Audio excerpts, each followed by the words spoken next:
How do you build a villa on the edge of a steep cliff? The process begins by surveying the slope and preparing the terrain for construction. Excavation then starts at several key points on the hillside, defining the primary support zones. Next, steel rebar is installed to form the first structural anchors. These will bear the future load. Concrete is then poured into these foundations, locking the base firmly into the rocky slope.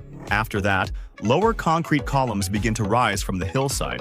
Large diagonal braces are then added between them to reinforce the frame and increase stability on the steep terrain. Just like the lower support system, formwork and rebar begin to shape the first elevated beams and slabs. This creates the main platform, anchoring the house above the slope. From there, the upper walls, columns, and floors start to rise. At this stage, the villa begins to transition from a pure structure into a visible piece of architecture. More floors, terraces, and protruding volumes are then completed. As the building takes shape, large glass panels give the facade a sleek, clean look. Then, exquisite modern details are added. Finally, the support structures are polished, the site is landscaped, and the raw cliffside is transformed into a stunning villa.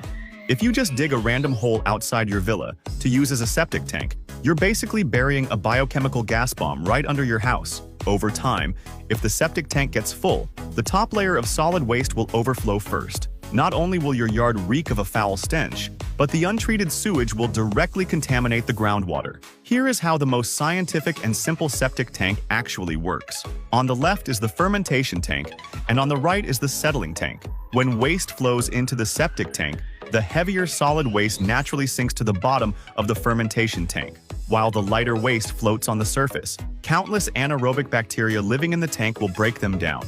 The relatively clean wastewater in the middle then overflows into the right settling tank, where it undergoes further settling, becoming much clearer. Finally, the water discharge from here has the vast majority of odors and parasite eggs removed, significantly reducing the burden on the environment.